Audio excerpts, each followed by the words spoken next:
Agora sim. Muito boa tarde a todos que estão conosco. Vamos lá. Vou colocar aqui um... Ixi, meu cabelo tá meio despenteado aqui. Mas agradeço aí a todos que estão acompanhando a nossa transmissão hoje. Mais uma transmissão da nossa oração do meio-dia, né? Muito obrigado a você que está acompanhando este trabalho. Deixa eu colocar aqui o nosso slide de hoje. Opa. Agora sim. Então, seja muito bem-vindo. Nós vamos falar mais uma vez na oração do meio-dia. Hoje, o dia de quarta-feira, é o dia do programa Rumo ao Trono. Nós sempre temos aqui transmitido o programa Rumo ao Trono toda quarta-feira ao meio-dia.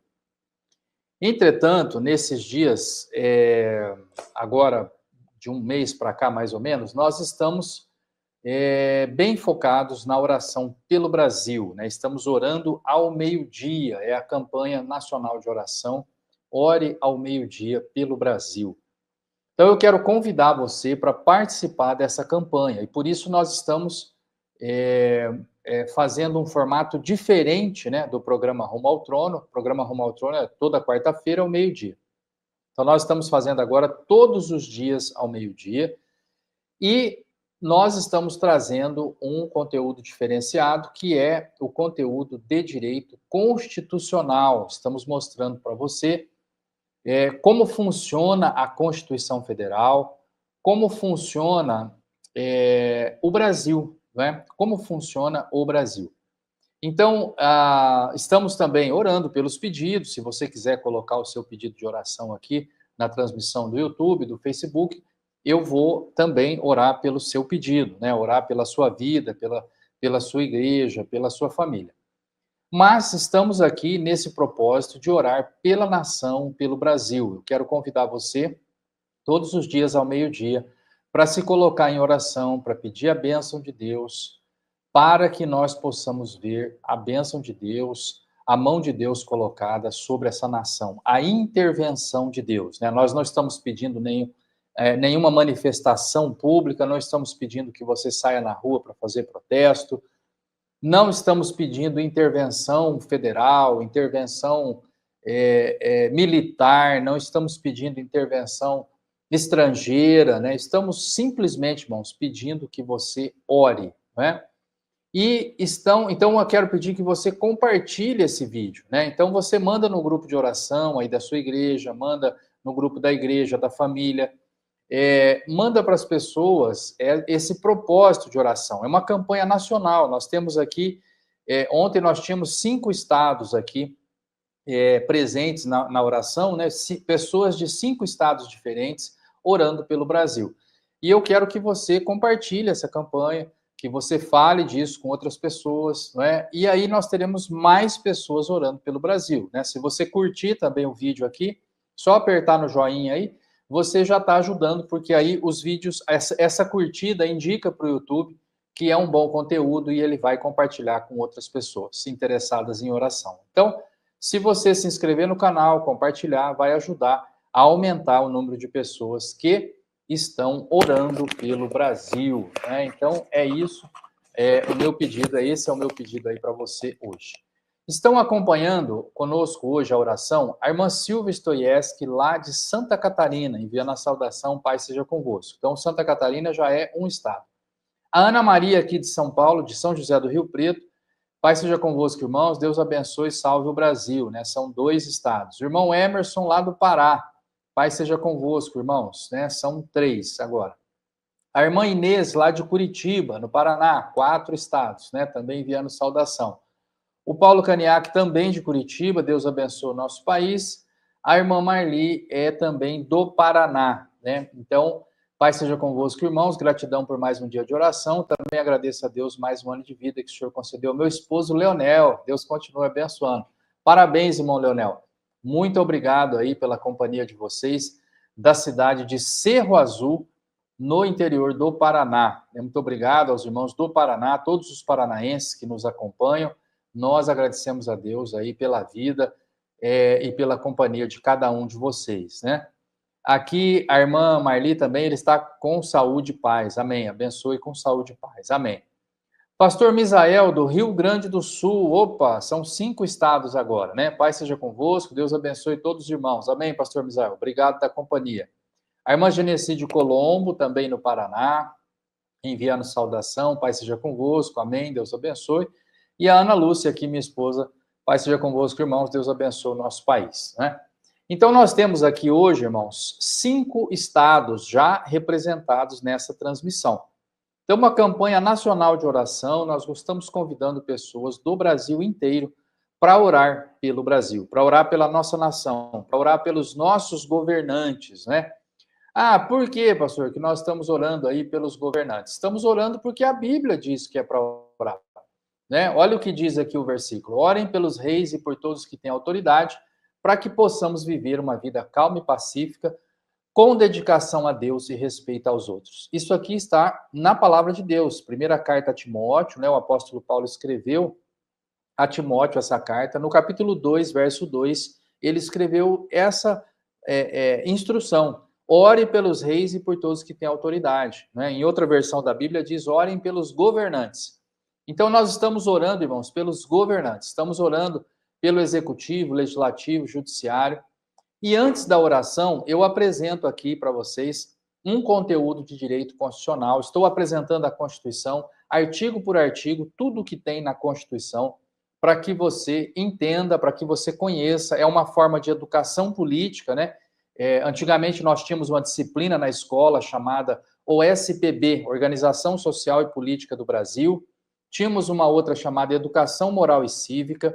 Tínhamos outra chamada de filosofia, né? Muitas pessoas tiveram filosofia, quando a gente tratava desse entendimento geral de pensar a sociedade, né? Pensar a respeito do que é a nossa sociedade. Então, muito disso se perdeu, né? Essas disciplinas não existem mais. Hoje nós vamos na escola, os meninos não sabem cantar o hino nacional, não têm um conhecimento de civismo, do que são os direitos civis, do que são as garantias da Constituição a respeito das liberdades individuais. Não conhece o que diz a Constituição, não sabe o que a Constituição propõe para o Brasil, porque a Constituição é a lei que rege o Brasil, é como o Brasil foi pensado, como ele está estruturado, está na Constituição. Então, eu estou passando para vocês este conhecimento aqui. Agradeço a chegada da irmã Maria Aparecida Ribeiro, né? Ela, a irmã Cida, lá de Colombo, também participando aqui, enviando a saudação, Pai seja convosco. Muito bom, então vamos lá. Eu quero oferecer para você também um presente, é um e-book chamado A Lista de Trump, com as autoridades brasileiras que estão recebendo sanções internacionais. Você pode baixar esse livro gratuitamente. Aqui na descrição do vídeo tem o link, você clica e baixa sem nenhum custo. E também você pode baixar o livro do programa Rumo ao Trono, chamado Ensina-nos a Orar, que vai te ajudar a construir um hábito de oração, né? Então você fala, eu não consigo orar por muito tempo, eu vou orar e não sei que palavras dizer, não sei qual horário, não sei qual a posição do corpo, eu tenho que ajoelhar, eu posso orar de pé.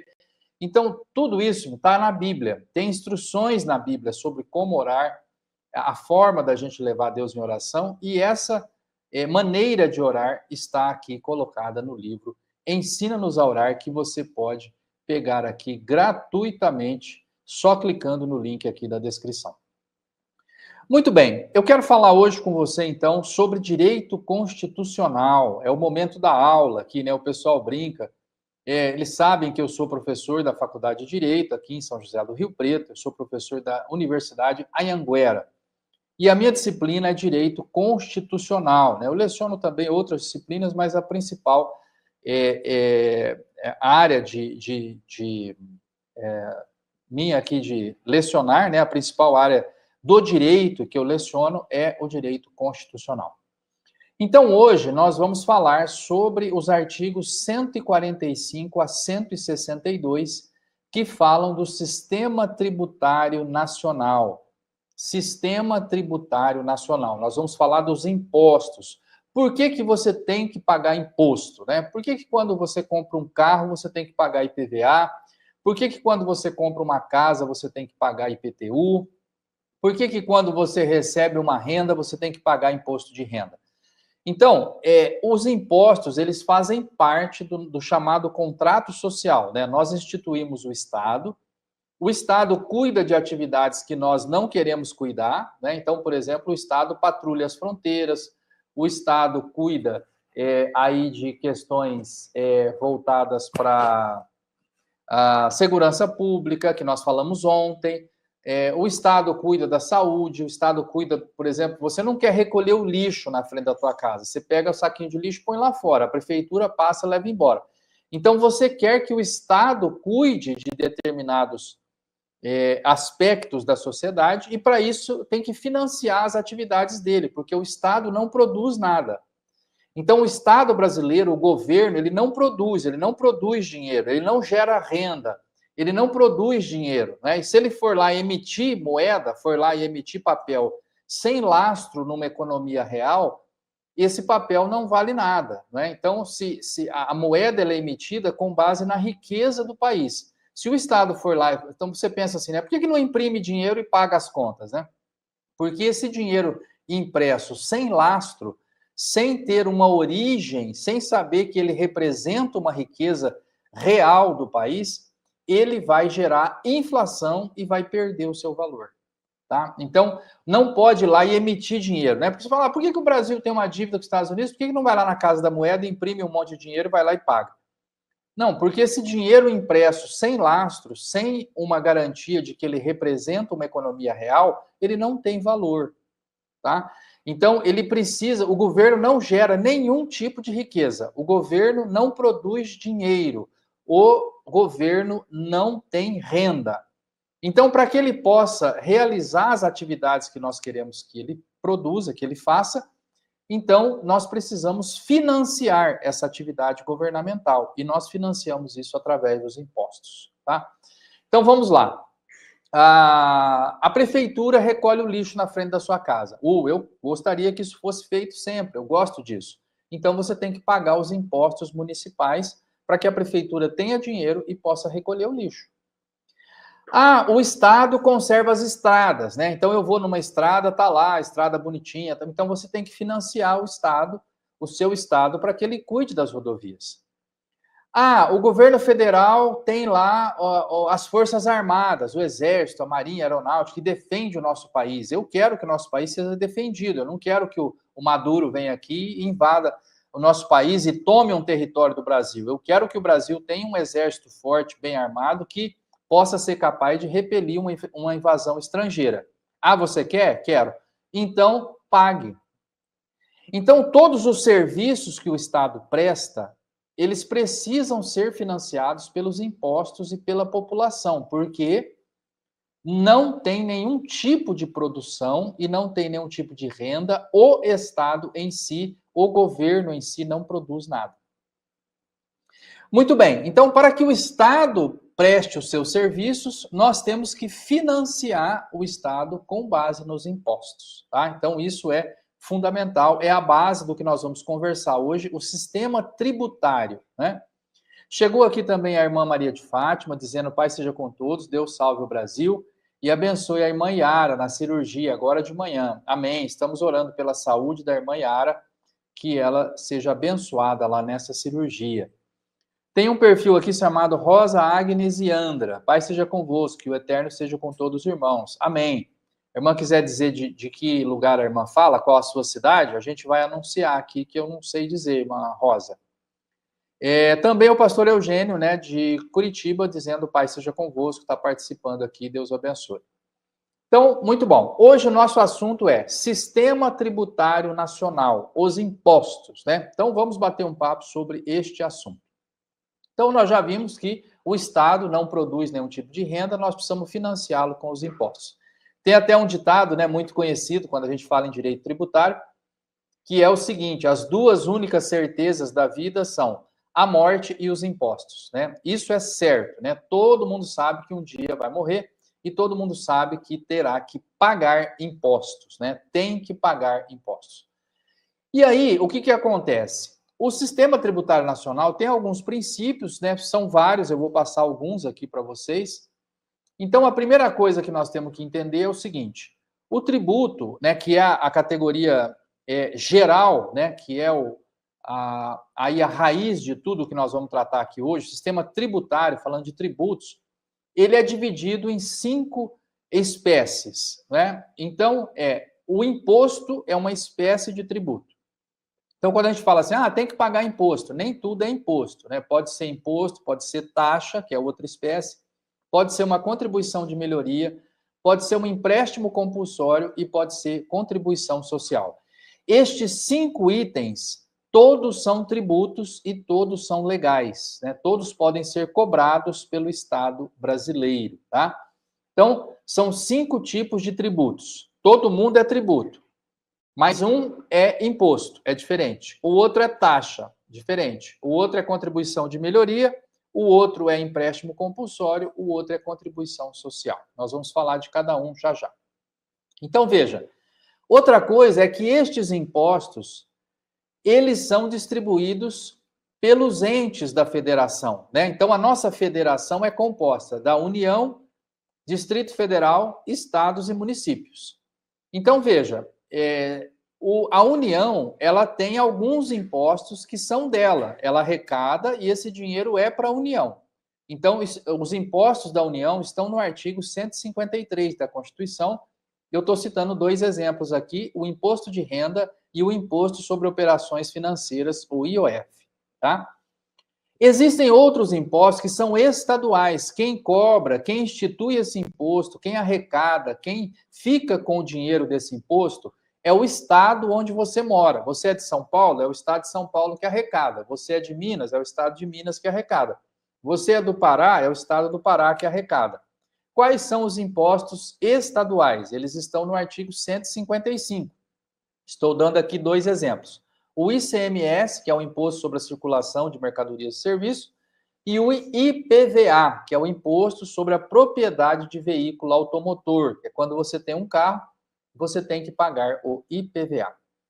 E tem também os impostos municipais. Os impostos municipais estão no artigo 156, entre eles, né, tem outros, eu estou citando só 2 de cada um, está o IPTU, que é o Imposto sobre a Propriedade Territorial Urbana, que é quando você é dono de um lote ou de uma casa na cidade, e também o ISS, que é o Imposto sobre Serviço de qualquer natureza, o ISS-QN, né, é o novo nome aí, ISS-QN. Então, veja, estes impostos não é tudo igual, não é tudo imposto. Não, tem um imposto que é sobre a renda, ele é federal, ele vai para Brasília, ele é do governo federal. O ICMS não vai para Brasília, ele vai para a capital do seu estado. É o governador que lida com a receita desse imposto, assim como o IPVA. E o IPTU não vai nem para a capital do seu estado e nem para a União. Ele é do município, ele vai ficar aí na sua cidade. O prefeito é que vai lidar com as receitas do Imposto sobre a Propriedade Territorial Urbana, o IPTU. Tá? Então, isso é também a divisão aqui entre os entes federativos, né? E o Distrito Federal? Aqui tem uma curiosidade interessante. O Distrito Federal, ele tem característica dupla, tanto de estado quanto de município. Então, o Distrito Federal, ele arrecada os impostos estaduais, como ICMS e IPVA. Quem tem um carro emplacado no Distrito Federal, paga IPVA para o Distrito Federal.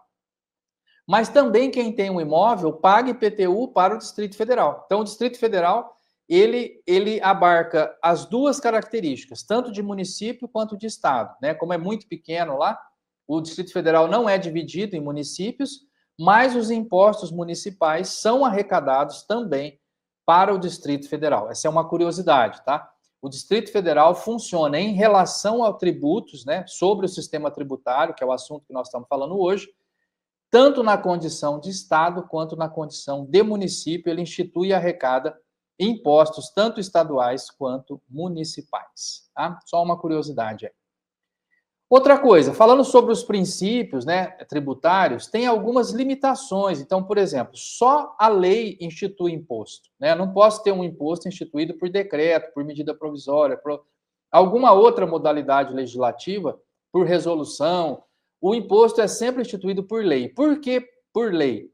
Porque a lei é sempre discutida na Casa Legislativa, né? Lembra que eu falei para vocês, o processo legislativo tem a proposta do projeto de lei, passa pela comissão para votação, passa pela Comissão de Constituição e Justiça, passa pela comissão temática, vai à votação na mesa, passa pela sanção do prefeito ou do governador, volta se tiver veto, derruba ou não derruba o veto, e aí é publicada. Então, existe um processo legislativo, e o imposto só se institui através de lei.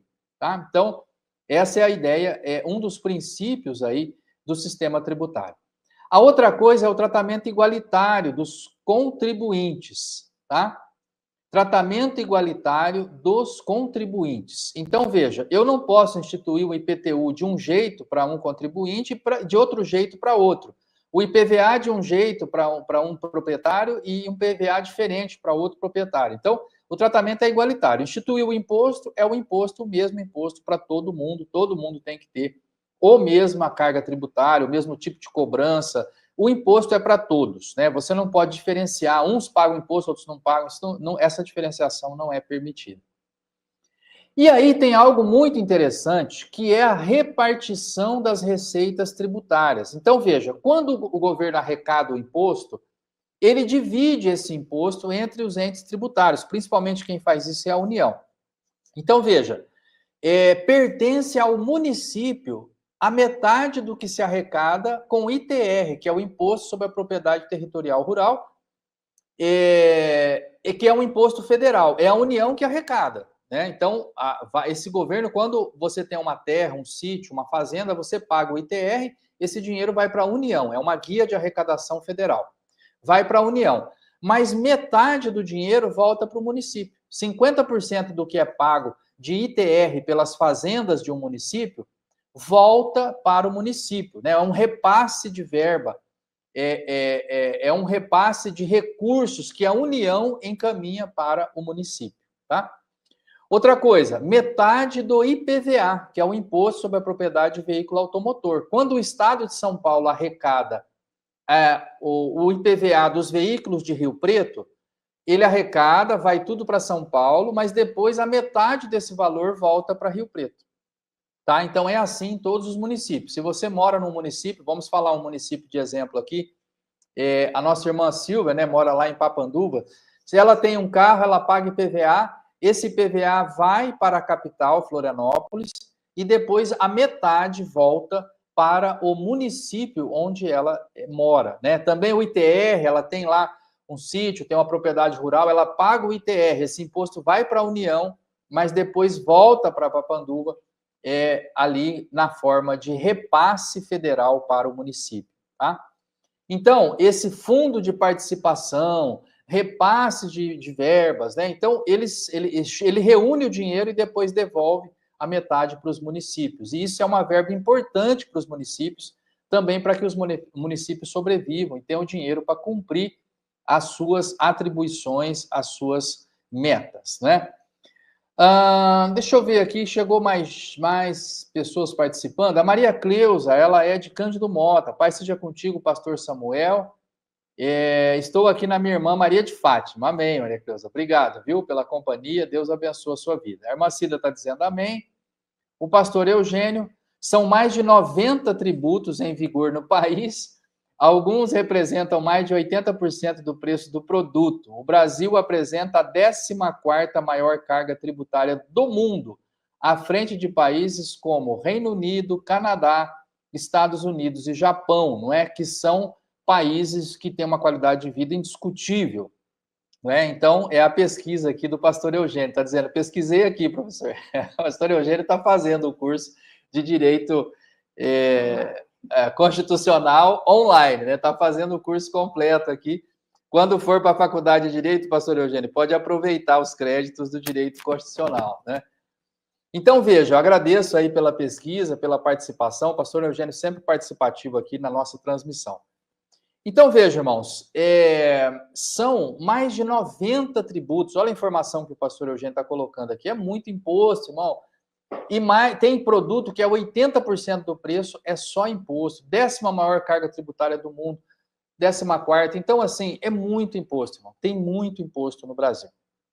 Agora, Essa questão da carga tributária, irmãos, ela tem um detalhe que eu gostaria aqui de compartilhar com os irmãos hoje, que é a chamada curva de Laffer. Quero mostrar aqui para vocês na tela, vou colocar bem grandão aqui. Essa curva de Laffer, ela, nesse verde, ele está mostrando até onde você pode aumentar a alíquota de imposto, e esse aumento de alíquota vai gerar aumento de receita. Né? Então, vou falar para você o que é a alíquota, né? Talvez você não saiba. Então, vamos lá. O IPVA, a alíquota do São Paulo é 4%. Então, quem tem um carro em São Paulo tem que pagar 4% do valor do carro de IPVA. Se o carro vale 100 mil, ele paga 4 mil de IPVA. Muito bem. Já no Paraná, é 2%. Então, quem tem um carro de 100 mil no Paraná vai pagar 2 mil de IPVA. Já é melhor, já paga menos, né? Agora, se São Paulo aumentar o IPVA para 5%, vai aumentar a arrecadação, porque ele aumentou a alíquota, ele aumentou a taxa de cobrança. Quanto é que se cobra daquele imposto? Sobre o valor do bem, que é a base de cálculo, 100 mil, eu aplico uma alíquota de 4%. Aí vira 4 mil de imposto. Se eu aumentar essa alíquota para 5%, eu vou arrecadar mais, porque mais gente vai pagar 5% ao invés de 4%, e aí eu tenho um aumento na arrecadação, né? Ou a mesma quantidade de pessoas está pagando mais agora. Muito bem. Se eu subo para 6%, 7%, 8%, 9%, 10%, quanto mais eu subo a alíquota, mais arrecadação eu tenho. É isso que significa essa parte verde do gráfico. Eu estou aumentando a alíquota e isso está gerando aumento da receita tributária. Muito bem. Só que chega num ponto que, se eu continuar aumentando, a arrecadação começa a cair. Tá? Por que a arrecadação começa a cair? Porque as pessoas vão se defender disso, elas vão deixar de ter carro, né? Então a pessoa fala, não compensa mais ter carro. Se o imposto IPVA é 50% do valor do carro, é melhor eu andar de Uber. Então a pessoa para de ter carro, tem menos gente proprietária de veículo e eu começo a arrecadar menos. Outra coisa, a pessoa que mora perto da fronteira, né? Eu moro aqui pertinho de Minas Gerais. Alguém que mora na cidade de Registro, de Assis, né? Tem nossos irmãos aqui que moram perto do Paraná. Né? A irmã de Cândido Mota mora pertinho do Paraná. O que ela pode fazer? O imposto de São Paulo está muito caro, ela vai lá e emplaca o carro dela no Paraná, que o imposto é mais barato, e saiu um carro de São Paulo. Pronto, a arrecadação cai. Então, a partir desse ponto da curva de Laffer, a partir desse pontinho preto aqui em cima, ó, ponto de maximização da receita, quanto mais você aumentar o imposto, mais a arrecadação vai cair. Porque as pessoas vão sonegar, as pessoas vão mudar o carro de estado, as pessoas vão deixar de ter carro, as pessoas vão se proteger, porque o imposto é absurdo, passou do razoável. Então, daqui para frente, mesmo que você aumente a alíquota, agora o IPVA é 50%, é metade do valor do carro. Tá bom, mas ninguém tem carro. Então, a arrecadação cai, entende? As pessoas deixaram de ter carro, então não vai arrecadar. Então, essa curva de Laffer, ela é muito importante no estudo da economia e no estudo do direito tributário. Você chega num ponto que quanto mais você aumentar o imposto, menos você vai arrecadar. E isso mostra a incapacidade das pessoas que estão lidando com esse aumento de imposto, que não entenderam essa curva de Laffer ainda e não foram capazes de enxergar que não adianta aumentar imposto, que a arrecadação vai cair. E o que nós tivemos recentemente, aí no último ministro da Fazenda que nós tivemos aí redução de imposto, né, no último governo, redução de imposto, e aumento da arrecadação. Por quê? Porque se eu diminuir a alíquota de imposto, a pessoa que trabalhava informal, ele trabalha vendendo os doces aqui, mas ele não tem empresa. Se o imposto baixa, ele abre a empresa, ele abre uma MEI, uma empresinha, e aí ele paga imposto daquela MEI, aumenta a arrecadação. Então, veja, chega num ponto que se eu diminuir o imposto, é que a arrecadação vai aumentar. É o contrário. Porque eu já atingi o topo da pista aqui desse gráfico. Eu não tenho mais para onde ir. Se eu aumentar imposto, a arrecadação cai. Então, talvez é hora de fazer o movimento contrário. Eu diminuo o imposto e a arrecadação sobe. porque as pessoas veem, aumenta a confiança no país, opa, está cobrando menos. Aí uma empresa do Paraguai vem trabalhar aqui no Brasil, uma empresa da Argentina vem para o Brasil, opa, aqui o imposto está barato, vou para lá. Aí essa empresa começa a arrecadar imposto, daqui a pouco a arrecadação subiu, mesmo que a alíquota de imposto baixou. É isso que eu quero hoje dizer para você, que parece que não tem quem consiga colocar isso na cabeça do governo atual, né, sem nenhuma crítica pessoal, sem nenhum lado político. Eu estou dizendo para vocês que tem notícia na imprensa de que o atual governo do Brasil aumentou um imposto a cada 40 dias. Você pode procurar aí a notícia na internet. A cada 40 dias teve um aumento de imposto. É quase um por mês, é uma coisa absurda, gente. É muito imposto, nós não temos mais capacidade para pagar esse imposto. Então, o que vai acontecer? As empresas, como nós já tivemos anúncio, a Lupo, aquela empresa de meias, né? Você conhece, faz meia calça para mulher, faz meia de calçado para homem, né? Essa empresa Lupo, bem conhecida, já anunciou uma fábrica no Paraguai. Muitas empresas no Brasil estão buscando um lugar onde tenha menos imposto. E aí, se elas forem embora, irmãos, você imagina o tanto de imposto que a Lupo recolhe. Se as empresas forem embora procurando um ambiente com menos impostos, o que vai acontecer com o Brasil? Vai arrecadar menos, vai ter menos dinheiro na mão do governo para que ele faça as suas atividades. Esse é um aspecto, irmão, importantíssimo que eu gostaria de falar para você hoje. O Brasil não aguenta mais imposto. Dá uma olhadinha num negócio chamado impostômetro. É um painel que marca quanto de imposto foi arrecadado no Brasil.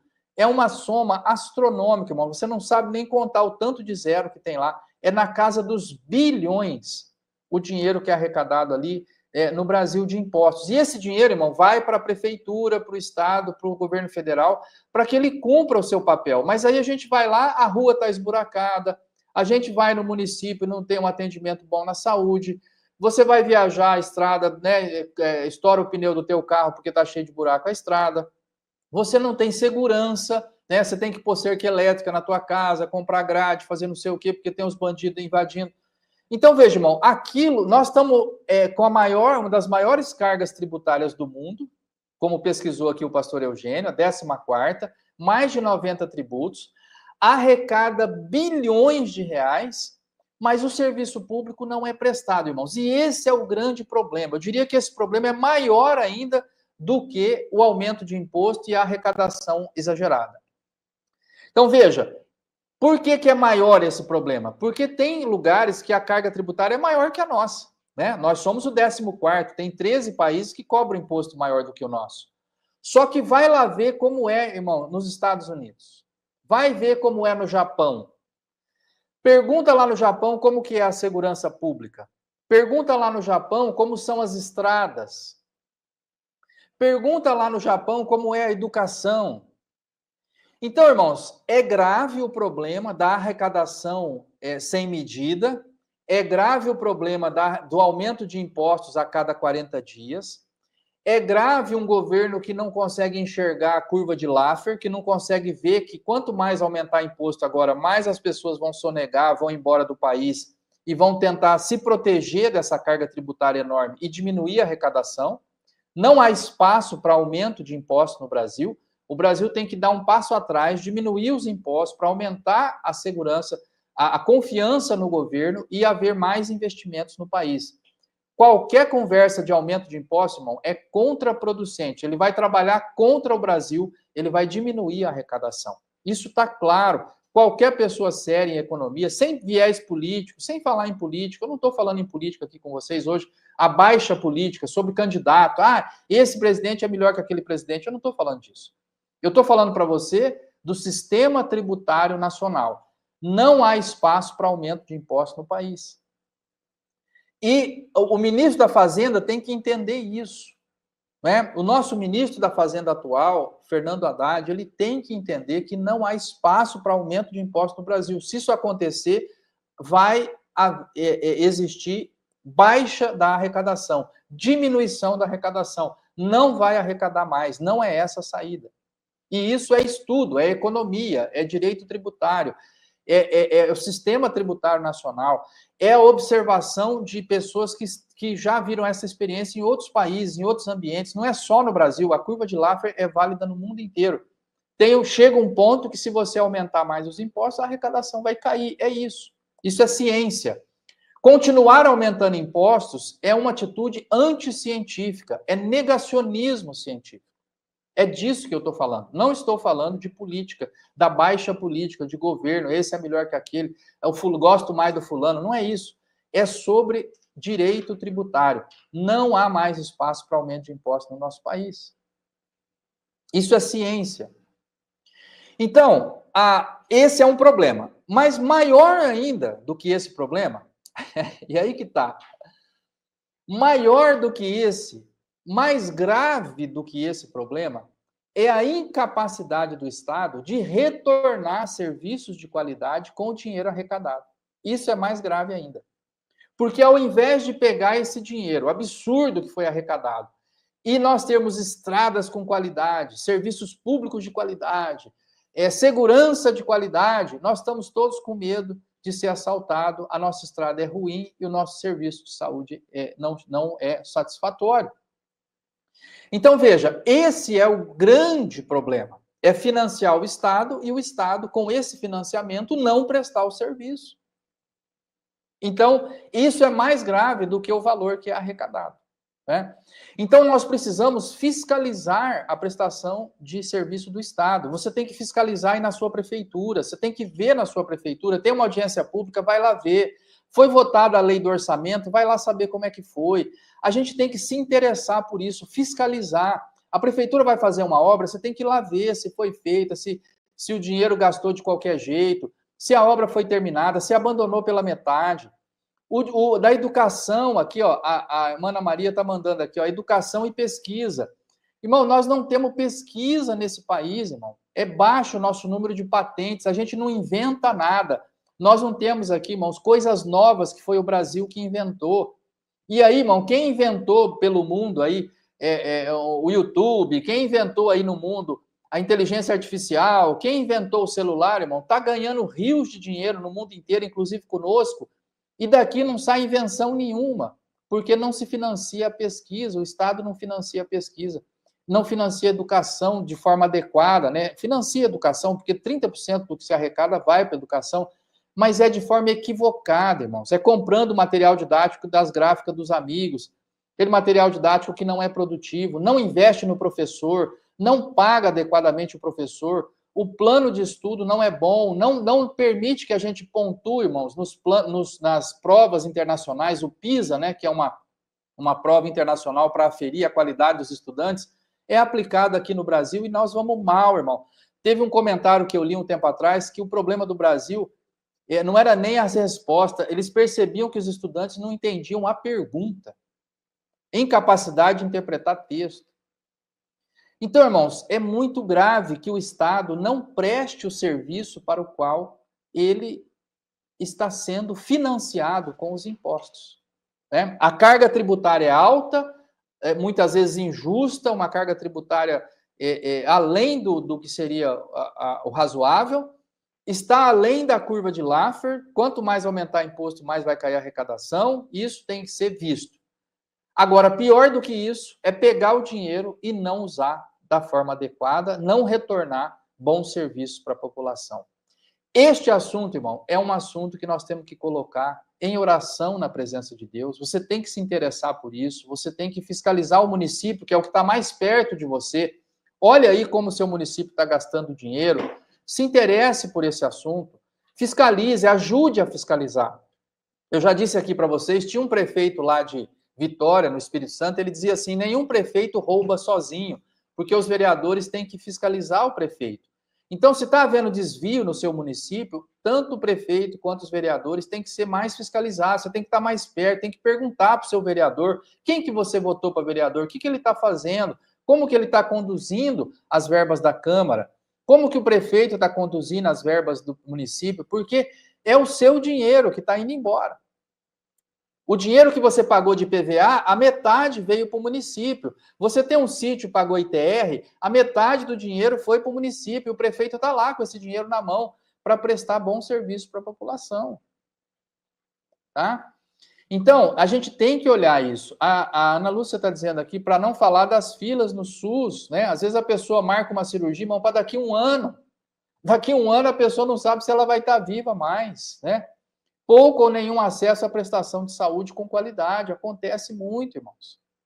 A pessoa vai lá, vai marcar um exame daqui 6 meses, a cirurgia daqui a um ano. Irmão, até chegar lá, talvez não tenha mais jeito, não tenha mais solução. Então, nós precisaríamos ter um negócio melhor, uma prestação de serviço melhor, mas o dinheiro está lá. Talvez é a maneira de prestar esse serviço que não está sendo administrada corretamente.